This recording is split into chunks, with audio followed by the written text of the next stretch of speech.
Good morning and welcome into the Lifeline Morning Show. I'm Steven. Thanks so much for hanging out with me. You know I love to get your day started off on the right foot with something to encourage you, something inspiring. And I think I found it today. This is really going to make a lot of sense. Today's inspiring quote is, "We aim above the mark to hit the mark." Ralph Waldo Emerson said that. You know what that particular quote says to me? Under-promise and over-deliver. It's funny, I've been watching this show here lately that's following this restaurant, right? And they're trying to learn the tricks of the trade, how to become successful. And so there's this guy, he's training with one of these 3-star Michelin restaurants. And while he's there, he notices all the attention that's being paid to all of the people in there eating and the conversations they're being listened to, right? And so one of the waiters finds out that there's this couple there, and the one thing they wish they could do before they leave town is get a deep dish pizza. They've never had one before. So because they heard that, they were able to get back in touch with their boss. And the boss is like, you know what we got to do, right? So they sent somebody out to go get a deep dish pizza, brought it back to the restaurant, and they made it look all fancy and gourmet and look like a 3-star meal. And they served it to that couple free of charge. It's all about listening with intent. It's all about being aware of the things around us. Let me say one more thing about having to aim above the mark, okay? Now, this is very relevant for us because we deal with this thing on a daily basis, this thing called gravity. It's always pulling things down. And so lots of times, if you're aiming for a target, well, you've got to adjust for that gravity because everything's trying to be pulled down, but you've got to fight against that. Sometimes you got to aim a little higher than at other times. Ooh, that's speaking to me right now. Because when I feel the gravity of a situation, it really pulls me down, but it takes even more effort to pull up and to hit that target the way that I need to. So, why don't you gauge what kind of gravity you're dealing with today? What's the gravity of your situation? Is it really heavy?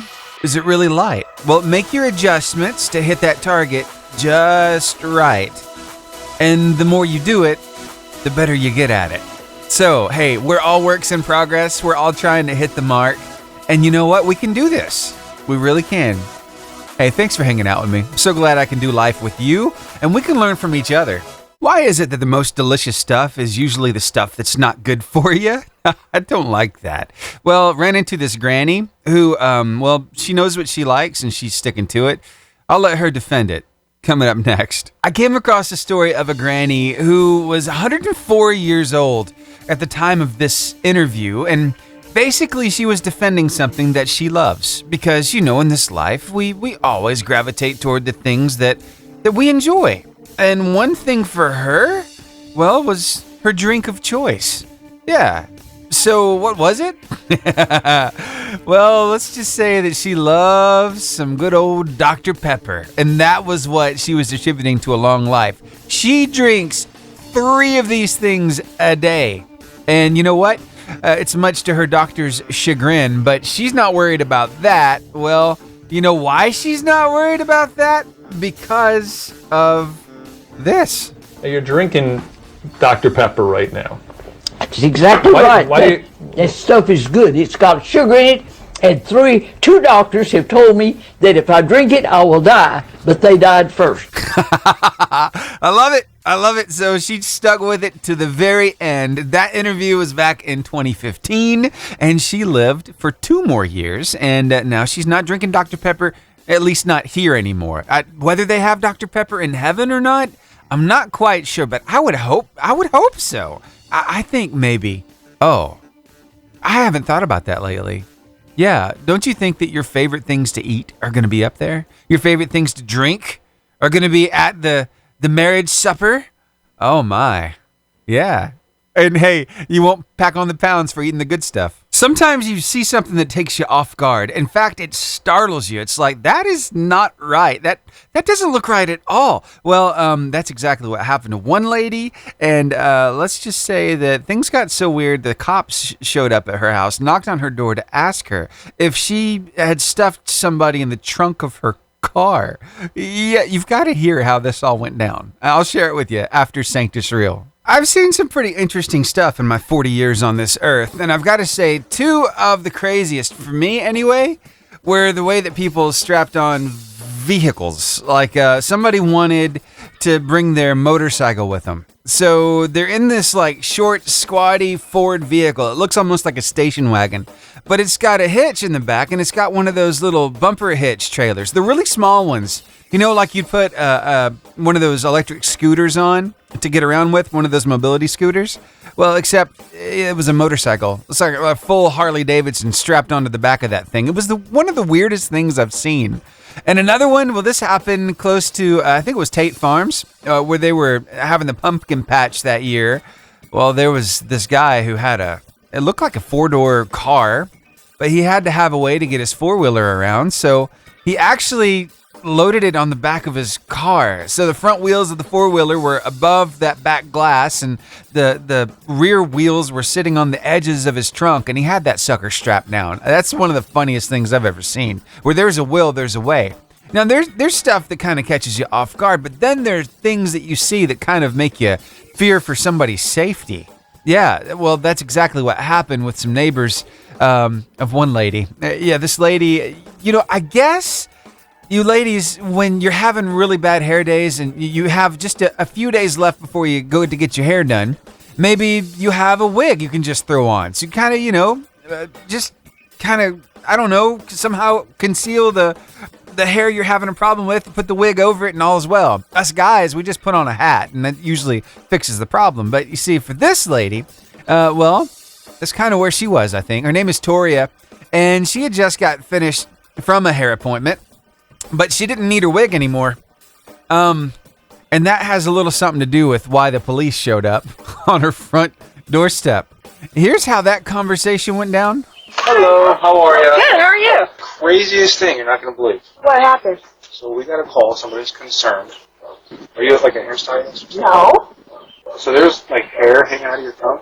Oh my Jesus! Someone's Oh, like... that's my weave! Oh, hold on, that's not my wig, hold on. Oh. You gotta come see it though. Oh my Jesus! I got. You gotta see it though. Oh Jesus! Oh, it's my wig! So the neighbors were concerned she was riding around with, somebody stuffed in the trunk of her car because it was hanging out just enough for everybody to see what was going on. Oh my, that's an embarrassing moment for her, I know. But that video right there, oh my, it's already gotten over 58 million views over on the socials. It has gone completely viral for so many reasons, and I just love it. I had to share it with you. Put a smile on your face this morning. So if you've ever done something weird that made you feel like 2 inches tall, well, you're not alone. Yeah, we all have those embarrassing moments. Thanks for hanging out with me here on the Lifeline Morning Show. I love the stories of how people cross paths early on in life without even knowing it. And then they become involved in a relationship later on in life, or they finally figure out, hey, we actually were at this place at this time. We didn't know each other, but our paths have crossed before. It's so cool. It's like a full circle moment that they finally get to when they realize, that's how that worked out. Whoa. I love how God orchestrates stuff, and we have no idea what's happening, but he does. He sees the big picture. And when we finally get a glimpse of it, it just rocks our world. I got a story about just that for you coming up here at the top of the hour. I think you're going to love. I really do. It involves, a really cool relationship that has blossomed now, and how these paths have crossed in the past. I'll leave it very vague like that because I want you to really feel the impact of it when I share it with you coming up here at the top of the hour. Let's just say that two people, well, I can't give you any more, so stick around. I don't want to spoil it for you. Tyler said, wait, I think that's my mom. And so we flipped back to the certificate where she had actually put the markings for my feet and written out my name and things like that. It's a really cool story I'm getting ready to share with you about how some paths crossed early on in life. Oh, it's so cool. I'll share it next. Just a couple years ago, Kelsey and Tyler met each other at the bank where Kelsey was working, and sparks flew. They hit it off right then, and they had to know more about one another. So, of course, he got her number, and they started this amazing relationship. They dated for a while, and then they're like, you know what? We're meant for each other. It's so cool. I love when things like this happen, right? But it was while they were getting to know one another, looking back at past childhood photos, that you see, Tyler made this startling discovery. He noticed somebody in these pictures of Kelsey when she was a baby, and she looked awfully familiar. But could it be? Tyler said, wait, I think that's my mom. And so we flipped back to the certificate where she had actually put the markings from my feet and written out my name and things like that. And he's like, that is totally her handwriting. So Mary Ann, which is Tyler's mom, is a nurse, and she helps deliver babies. She's been doing it for years. She's a veteran at this stuff.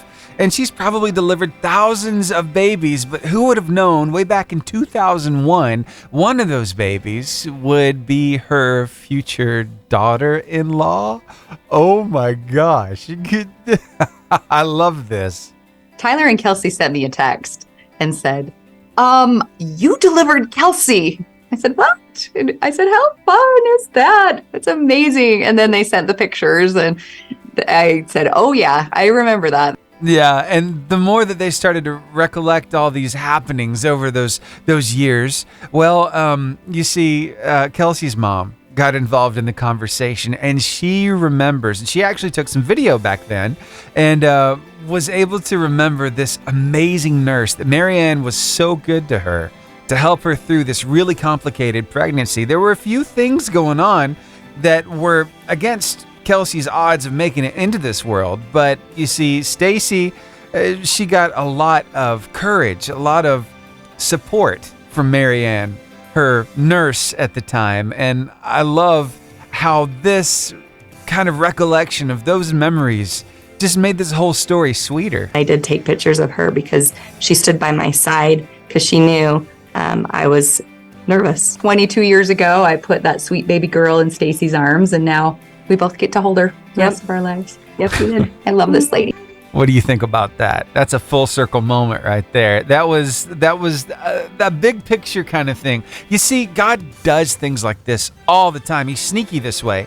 He lets our paths cross early in life, and we don't know each other then, but then later on, we kind of converge again, and we get to realize, hey, we actually have been around each other before, but we just didn't know each other at the time. I love how that works. It's like one of those things that's meant to be. It's really sweet to know that both of them held me the same day that I came into this world. This was meant to be, to know that I was holding my future daughter-in-law in my arms, and that precious little baby now is going to be part of our family forever. God is all about the details. Here's Sarah Reeves to sing about that right here on the Lifeline Morning Show on your 88.5 JFM, making your day better. Why might you find something in your mailbox that's supposed to be in your dryer? I don't know if you've noticed this yet, but if you find a dryer sheet in your mailbox, don't be concerned. It's not a mark for somebody to come and get you. No, it's actually a preventative measure for a very interesting thing. Stick around and I'll tell you why you might just want to put a dryer sheet in your mailbox too. So I'm all about some life hacks. And to be honest with you, here lately, I've noticed that my shoes are getting a little stinky. I've had them for a while, and I think maybe it's time to start putting dryer sheets in there overnight to make sure they're freshened up a little bit. But did you know there's so much more to do with a dryer sheet than just freshening up your shoes? Yeah, why you might find a dryer sheet in your mailbox this summer, or why you might want to put one there. I'll tell you that coming up next. Well, the thing about this time of year is all the critters are out playing. Yeah, I've seen rabbits. I've seen all sorts of weird stuff out there. You know, they're supposed to stay in the background, stay in the woods, stay hidden. You seen some raccoons lately? Yeah? You seen maybe a possum or two, maybe an armadillo, or we've got a couple of chipmunks around our house. They like digging tunnels from place to place. They're kind of a nuisance, and my neighbor, he likes to shoot them. But anyway, I don't think he shot ours yet, so that's good. But you know what? This time of year can really be a problem with the bees and with the wasps. Have you gotten stung yet? I've gotten popped twice so far this year, and it's not fun. But did you know that there is something that can repel those wasps? Yes, and it's something that you put in your dryer probably every time you do laundry. It's those dryer sheets. Yeah, wasps detest the smell of dryer sheets. So that's the reason why next time you go to check your mailbox, you might notice a dryer sheet in there. Maybe it's stuffed all the way in the back of the mailbox. Well, some mail carriers have wised up to this fact that wasps hate the smell of them, so they might buy a pack and put one in each mailbox that they service. Now, this is to really be a preventative measure for these wasps. Now, you can't really get rid of the wasps by putting a dryer sheet in there, but you can deter them from wanting to build a nest in the back of that box. And let's be honest, our mail carriers, they deal with our mailboxes every single day. So I can see why they'd want to make their lives a little easier, but you know, they could actually use your help. If you want to take a dryer sheet and put in the back of your mailbox, that will help them out tremendously, give them less of a chance of getting stung by a wasp. So yeah, occupational hazard, right? But we can help them out just simply by doing that. Who knew a dryer sheet could repel wasps? How cool. Isn't it funny we can make somebody else's day better by just putting a dryer sheet in our mailbox? That's pretty simple, huh? Right now it's 73 degrees in Boaz, 75 in Arab, 76 right now in Huntsville. And here in Gunnersville, we're sitting at 77 degrees. Sunshine and clouds out there. Hope you're having a wonderful morning so far. Your forecast is brought to you by Green Contracting LLC, making your dream home a reality. Their phone number is 256-302-0644.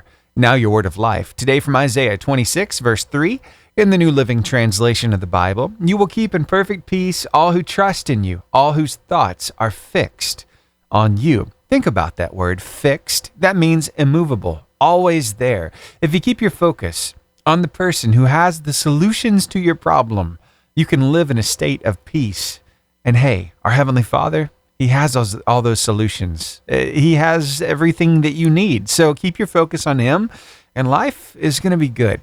Why don't you share that word of life with somebody today? We've got it ready for you across all of our socials and at the top of our website, 885jfm.com. Again, it's Isaiah 26, verse 3. Speaking of our website, when you go there, you can click that On Now button to listen to us whenever you're away from your radio or outside of our listening area. It's real easy. Just click that On Now button. Like I said, press play. You're good to go. All right. Hey, there's something I wanted to talk about, but I just kind of lost my train of thought. Where was I going with that? Did that ever happen to you? Yeah? Oh, I remember now. Okay, so has your smartphone been giving you fits lately? Maybe it's not working properly. Did you know there's something you can do to help it work better? I'll tell you what it is right after Matt Maher and the Lord's Prayer. It's yours right here on the Lifeline Morning Show on your 88.5 JFM, making your day better. Has your smartphone been acting up here lately? Maybe some apps aren't loading like they should, or it's taking forever to get stuff done? Yeah, well, there is something you can do to help with that, and it's pretty simple. It actually goes back to all of those IT professionals. If you have a problem with your computer, they say, hey, why don't you restart it and see if that fixes the problem? That's exactly what you can do with your smartphone as well. Just restart it. But how often should you restart it? That's a really good question because, well, you want it to be, functioning at capacity. You want it to be efficient. You want it to be fast. So how can you make that happen? Well, according to experts, what you need to do is restart that phone just once a week. That's it. You don't have to do it anymore. It's kind of overkill if you do. But basically what happens when you reset that smartphone is it helps you retain memory. It prevents crashes. Helps your phone run more smoothly. It prolongs the battery life. So if you haven't been restarting your phone at least once a week, maybe give it a try and see if that doesn't smooth out all the rough edges, especially when that smartphone is not cooperating like it should. All right, sound good? Because I know just about everybody has one of these things in their pocket. Isn't it crazy how the world is at your fingertips through your smartphone? You have access to everything.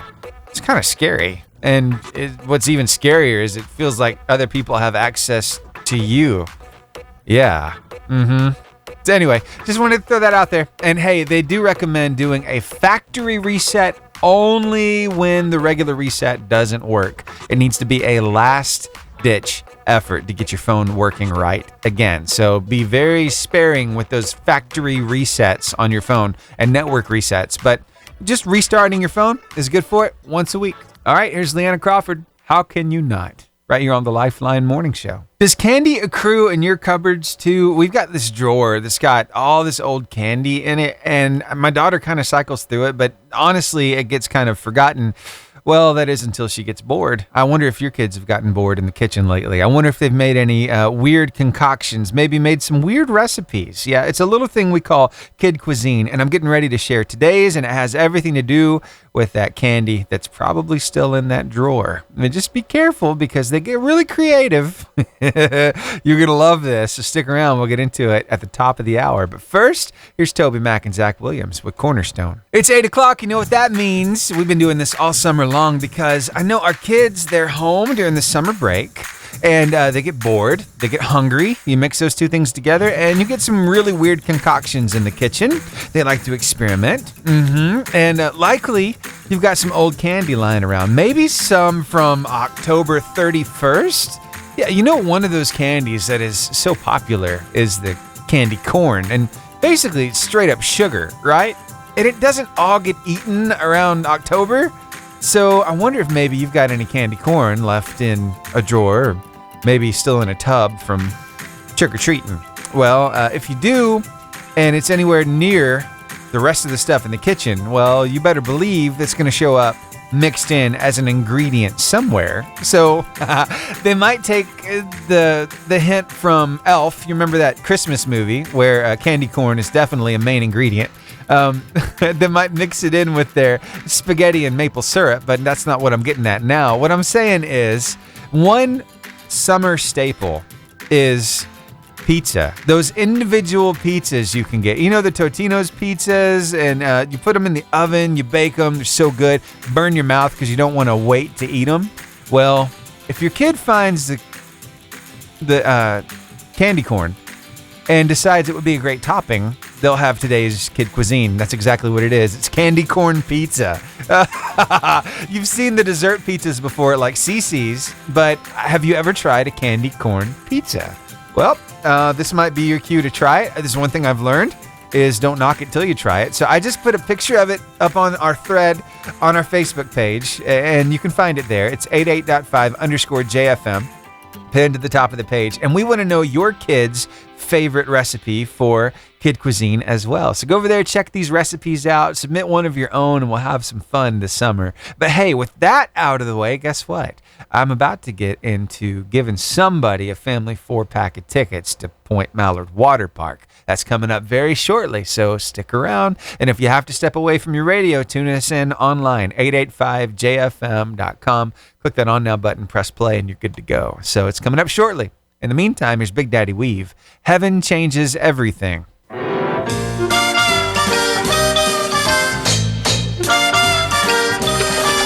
Oh, rubber ducky, you're the one. You make bath time lots of fun. Rubber ducky, I'm awfully fond of you. I love that song so much because it fits this Point Mallard giveaway so well, because Point Mallard, of course, Mallard is a duck, and you've got water there because they're in the bathtub. Of course, that is from Sesame Street. I love some Bert and Ernie. So, hey, I also love talking about, well, giving away a family 4-pack of tickets to Point Mallard Water Park. So I'm about to do it, but you've got to be able to answer my question. So because we're talking about ducks with Point Mallard, I wonder if you know the one duck that is part of the MCU, the Marvel Cinematic Universe. You know, Marvel Comics like Iron Man and let's see, who else? Hulk, and let's see, Thor, and all these other, you've probably seen the movies, right? Well, there is this one duck character that keeps showing up in some of these movies. He's been a part of the MCU for a really long time, but what is his name? The number to call is 256-505-0885. Actually, it's a pretty common name, especially for those older people. So 256-505-0885 is the number to call, and I got a caller right now. Stay on the phone line with me while I start this next song, and I'll get your answer. All right, here's Micah Tyler with Praise the Lord. Good morning. Good morning. What's going on? Not much. Getting a little shopping in before it gets too hot. A little shopping. All right. Sounds good. All right. Does the wife have you on a honey-do list? What's going on doing all this shopping? What are you shopping for? Basically just getting groceries and everything. Wife don't have me on a honey-do list. I've got myself on one. Hey, man, you're scoring brownie points. You're just taking the initiative doing it without being asked? Come on. That's awesome. That's winning right Still in there. bed. That's even better. You're really surprising her. Very good. Well, let's see if we can surprise her with a trip to Point Mallard Water Park. I wonder if you know the answer to my question. It's the duck that is part of the MCU. Do you know his name? Howard the Duck. That's exactly right. Congratulations.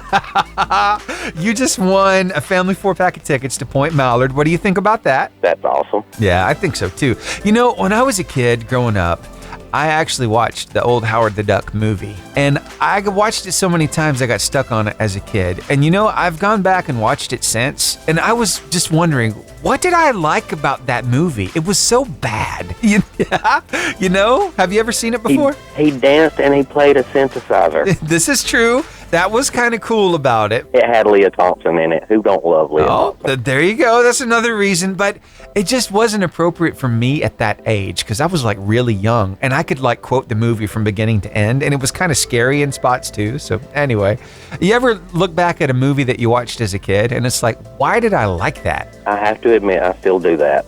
Really? You know, yes, I still watch some of the same movies I watched as a kid, and I was like, what did I like in it? But I can't. It's a guilty pleasure. You have to go back and watch it again. I understand. Yeah, sometimes it's like you're sitting there cringing. It's like, what did I like about this? But it's so familiar that I love it. So you watch it anyway. I understand. Yeah, that's cool. But a lot of times too, it brings back memories of the people you were with that you don't have anymore, or you don't have the relationship with them anymore. Yeah, I got you. So it brings back those good childhood memories. Sentimental memories. Man, that's pretty deep on a morning like today.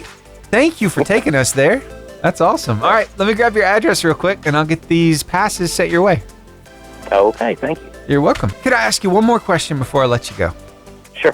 Why do you listen to this radio station? Just to worship God.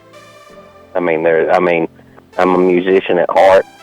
And, you know, music's always touched me, and that's just one way that I feel like I can communicate to God through worship that way, besides praying and going to church. That's just the way I feel I can connect and communicate. I feel closer to Him that way. Yeah, that's awesome. Thank you so much for listening. You're the reason why we're here, Stephen. Thank you so much. We appreciate you, man. And hey, I'll get these in the mail to you today, okay? All right, thank you. You're welcome. Have a great day. You too. Bye. Stephen Vandergriff taking home a family 4-pack of tickets to Point Mallard. Always a lot of fun giving away these water park passes. And guess what? I'll have another chance for somebody to win tomorrow during the 8 o'clock hour after the Kid Cuisine at the top of the hour, 8 o'clock. All right? So that's going to put today's in the history books. You can see that up on our socials later. I'll post it up there and we'll have some fun with it. But, you know, I love making your summer a little more fun, and what better way than by giving away stuff? I mean, we've had Lake Winnie, that's on Wednesdays, and 2 times a week we do Point Mallard Water Park passes, and then on Mondays, well, we do ice cream from Jaden's Ice Cream Truck. So there's a chance for you to win just about every day right here on the Lifeline Morning Show. So it's just our way of trying to make your day a little bit better and giving you something fun to do over the summer. I think that helps. Yeah. So thanks for hanging out. And I did want to give you one last thing about Howard the Duck, by the way. I don't know if you noticed him, but he's been in the recent MCU movies, Guardians of the Galaxy, Volume 1 and Volume 2. He was in some of the scenes there. Especially, it was one of them, it was the end scene. He was also in Avengers Endgame. So I'm anxious to see if they bring Howard back and give him another movie. But that first movie that came out that I got stuck on as a kid was released in 1986. I did the math on that. I was 4 years old when that movie came out, so I should not have been watching that movie at such a young age. But anyway, here I am. I guess it didn't scar me too bad. All right, more great music headed your way after your weather and your word of life. Stick around. We got all that coming up right here on the Lifeline Morning Show. Don't you hate it when your power goes out? Yeah, you've got to reset all the clocks around the house, the microwave, the oven. It's kind of annoying. It happens quite often for me up in Arab. We don't have the best power up there, and every now and then, I'll hear what sounds like a shotgun going off outside, but I've come to know that that's not a shotgun at all. That's just another transformer that's blowing. And it might take out a handful of houses, their electricity goes off, but it's nothing huge. Every now and then you get those really big outages, like when we got bad weather coming through. Those winds, they fall on the tree, or they get the trees, they fall on the lines. And anyway, so that's a little wider, but every now and then something weird happens. I don't know if you saw the pictures or not. I saw it on WAFF 48 last night on the news. I saw this picture of a fricasseed snake. This thing had gotten into the power substation and took out a lot of power. I don't like snakes. Braden, I understand that you've seen a snake here recently. Tell everybody about that snake.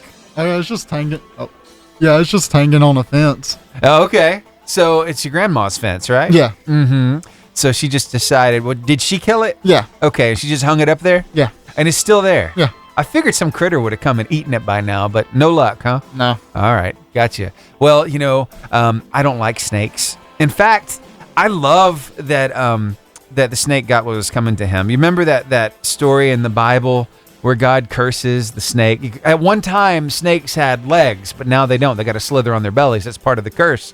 But, the Bible says that God is omniscient. He knows everything, and he knows the end from the beginning. So I wonder if it was in the back of his mind when he was cursing that snake in the Garden of Eden. On July 5th, 2023, one of your descendants is going to fry. It's kind of fun to think about. I really don't like snakes. I know some people love them. They have them as pets. What's wrong with you? That's the only question that I have. No, I'm playing. I know they can be gentle, but anyway, who knew that a snake could take out so much power? So it affected people in the Marshall DeKalb Electric Cooperative and Cherokee Electric Cooperative. So that was the culprit. A snake, and this thing, I'm telling you, it fried. Anyway, one less snake we have to worry about. Now your word of life. Today it comes to you from Isaiah 26, verse 3, in the New Living Translation of the Bible. You will keep in perfect peace all who trust in you, all whose thoughts are fixed on you. You know what that tells me? That when I put my focus where it needs to be, I don't have to worry because he's got it all under control. Hey, you know what? That will comfort somebody if you share it with them. That's Isaiah 26, verse 3. And you can share it from our Facebook, Instagram, YouTube, Twitter, or TikTok page. And we've got it at the top of our website, 885jfm.com. Our website's a place to go to listen to us whenever you're away from your radio or outside of our listening area. It's real easy. Just click that On Now button, press play, and you're good to go. All right now we've got listeners all over the place.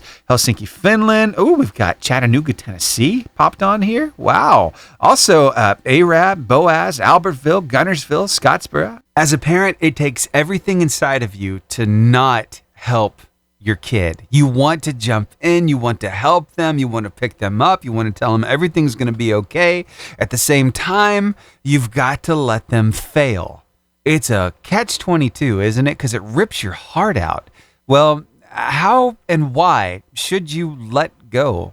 We're going to talk about that coming up after Andrew Ripp and For the Love of God. Stick around. I think you're really going to love this. The human baby is the most helpless baby of all living things. God created human mothers to do every single thing to sustain that life once it's born. Hardwired to keep them safe. It's enormously difficult for mothers to deny their created nature in order to allow something opposite to occur. That's especially true when they're asked to allow pain and hardship to come to their children. Yeah, a mom's nature tells them to help. But sometimes God tells those moms to get out of the way. It's really a hard place to be, isn't it? I mean, I'm a dad. I understand this too.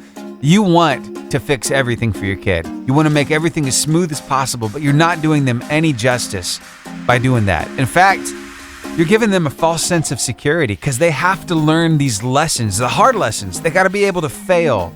But the cool thing about being a parent is you're there to help get them back up once they do, and you're there to help them learn.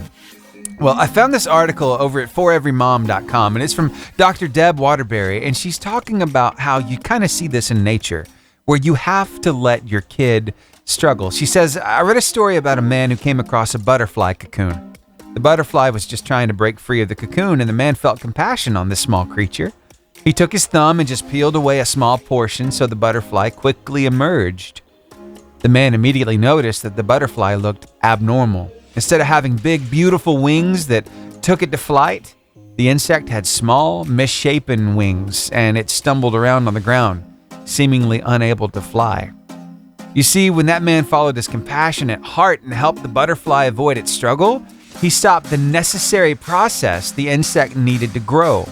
The butterfly was created so that when it struggled in its cocoon for freedom, vital, life-giving blood would be forced through its undeveloped wings so it could grow and become strong. Without that struggle, the butterfly will emerge crippled and unable to fly. Already vulnerable, a meal to any bird that flies by. So God tells us over and over that we need those struggles just like the butterfly so that we can become all that He wants us to be. Letting that happen is hard, but it's hard for a reason. Wow, what do you think about that? It is hard to let your kids struggle or let them fail, but sometimes not putting your hands out there is the best thing. Hey, we'll do a little bit more of this. There are 3 more topics she gets into in this article. I'll cover another, maybe couple of them, and tell you what, I'll make it real easy for you to find this article too once we're done with it here on the radio. So stick around. We'll get into more of this right here on the Lifeline. Here's Casting Crowns with Love Moved First. It's hard to believe, but the older your child gets, the more close to, well, independence they get. Isn't that crazy? And it kind of hurts because, I mean, they're your whole world. When they first come into your life, you're taking care of them. And I'm telling you, when my daughter, Grace, showed up on the scene, I was instantly in love. Seriously. Spent time with her. She had to be on one of those little tables. You know, they put them in the nursery underneath a light sometimes, keep them warm and safe. And I got to go in there and just spend time with her right after she got out of the oven. And it was amazing. It just that feeling of this is what unconditional love feels like. It's crazy. And to watch your kid hurt rips your heart out. You want to do everything that you can to make sure that they'd never hurt. But at the same time, you realize that you can't do that. You've got to let go. But thank God it comes in stages. There's a training ground for learning to let go. I came across this article over at foreverymom.com. It's by Dr. Deb Waterbury. And she goes on to say that our children move toward being independent very shortly after they're born. They're literally drawn toward independence. They do it gradually, one milestone at a time. And these are milestones for us too. God is so loving in that He knows exactly how hard it will be for us to watch them move into their own destinies, some of which will require pain. Instead of making us tear that terrible Band-Aid off all at once, He allows us to do it a step at a time, each step increasingly difficult. It's harder to watch them go to kindergarten than to take their first step. It's harder to watch them get cut from the soccer team or get rejected by some kids at school. Then they get the driver's license. Talk about difficult. These milestones are our training grounds, and we should be grateful for them. So it's a gradual independence. I'm glad that it's done that way. She goes on to say in the second part of this article that you need to remember, especially as a mom, that you are highly favored. She says, as I watched my boys fall and fail and hurt, God reminded me time and time again that mothers are highly favored. You may wonder at the logic of that, especially when your heart is breaking as it looks like you're losing them. But God reminded me that He entrusted these children with us. He didn't do that accidentally. She says, my boys are my boys on purpose. God chose me to birth them, to nurture them, to love them, and to keep them safe. He did the same for you. Not only does He trust us with caring for them, but He trusts that when the time comes, we'll be strong enough to deny our created natures and give them back to Him. God's made us His trusted stewards. but he gave us an almost superhuman strength of will that he only gives to mothers, a will that enables us to actually let go of the things we were created to hang on to with all of our might. We're highly favored and we are supremely loved. God's heart is for mothers. He's knit to us through this sacrifice, and we honor him each and every time we allow him to be God in the lives of our children. In the middle of the heartbreaking, daunting task of letting our children go, we must look up and remember that we are truly favored and loved by the creator of the universe. It is indeed a high calling, but it's a beautiful one because we are mothers, Deb Waterbury says. Oh, I love this article. Tell you what, I'm going to make it real easy for you to find it over on our Facebook group. It's the 88.5 JFM's Come Together Facebook group. It'll be there in 30 seconds. You can check it out for yourself. It's just a wealth of resources and a little bit of encouragement for every mom who's having to let go. And it's just a part of your kid growing up. I know it's so hard. Here's Josh Wilson with Dream Small. Did you know the gift that God gave you is, from him? He wants you to use it for a reason. And here's Brian Trent with a little more on that. Let's talk about the gift that God has given you. Maybe when you see other people's gifts, you feel inferior and you want to just sit back. But here's why you cannot sit back. Because in Exodus 4, God and Moses are having this conversation, and God refers to the staff that Moses has in his hand, which Moses would have had prior to the conversation with God. God said that staff was going to bring glory to him as well as lead others to believe. So the staff that he already had in his hand was a gift that God had given him. He just didn't know that it was a gift yet. I like how God is sneaky sometimes. Moses thought all he had was something to manage sheep, but he had a sea splitter in his hand. Because when we take the gift that God has given us and give it back to him, ain't nothing normal gonna come from that. In Exodus 14, the Israelites had been freed from Egyptian slavery, but the Egyptians had a change of heart and was chasing them down. And in the process, the Israelites were scared and they were complaining to Moses, and Moses said this. He said, y'all just stand still and watch the Lord fight for you. Now that sounds all well and good, but here's what God said. The Lord said to Moses, why are you crying out to me? Tell the Israelites to move on. And to raise his staff and hand over the water, and then the water would divide and those Israelites would walk across on dry ground. In other words, God says, quit your belly aching and start using the gift that I've given you. Moses didn't realize the potential of the gift. And neither will we until we are faced with circumstances that will allow God to use the gift that he's given us. God uses opportunities in our life to bring out the gift that he's given to us to reveal his glory to the world. Your gift isn't just a stick, it's a sea splitter. So quit your belly aching and move on. Let God use the gift that he's given to you. We'll see you right back here tomorrow from 6 to 10 for another Lifeline Morning Show. See you then.